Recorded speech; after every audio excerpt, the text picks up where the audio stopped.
Hi, welcome back to my musical moment. Today we're going to talk about clefs. A clef is a musical symbol that tells us the pitches of written notes. Different clefs tell us different information. So it's probably a good idea to be familiar with the most important ones. And just for fun, I'll introduce you to the less important ones as well. Okay, let's start by looking at a musical staff. A musical staff has 5 lines and 4 spaces. Now we can put written notes on any line in any space, but that doesn't alone tell us what pitches those notes are supposed to be. In order to know what pitches we're supposed to play, we need a clef. Incidentally, the word clef comes from the French language, where it means key. Just like the key on a map tells us the meaning of mapological symbols, a clef tells us the meaning of each written note we see on the score. Now there are several clefs that we use today in modern music. The first and the most important one is called the treble clef. The treble clef is used for instruments that are generally higher in pitch. Clarinets, flutes, saxophones, the guitar, the glockenspiel, the xylophone, violin, and lots of others.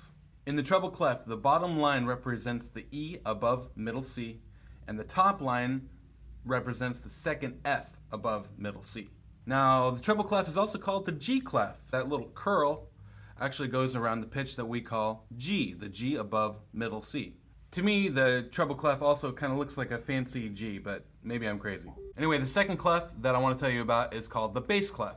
Bass clef is used for instruments that are generally lower in pitch, like the double bass, the cello, the timpani, the trombone, and the tuba, among others. Pay attention, because here's where it gets tricky for reading music. The notes for the bass clef are not the same as those for the treble. On the bass clef, the lowest line is actually 2 G's below middle C, and the top line is the A below middle C. Is that right?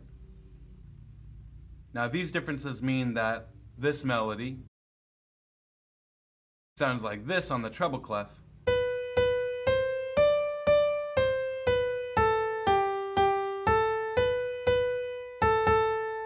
and like this on the bass clef.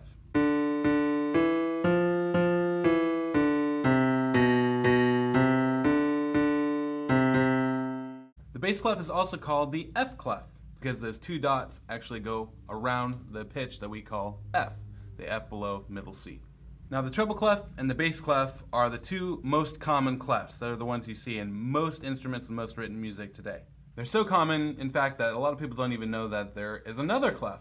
The third clef is called a C clef. This is a movable clef.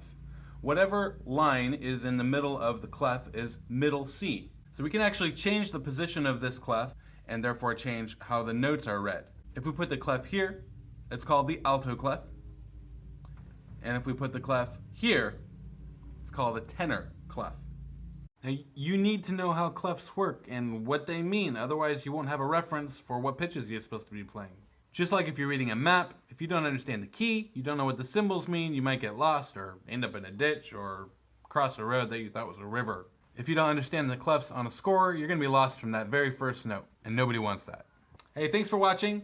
If you enjoyed it, leave a thumbs up. Make sure to subscribe. If you have any questions about clefs or music, or if you have ideas for future lessons, go ahead and leave a comment, and I will get back to you. See you next time.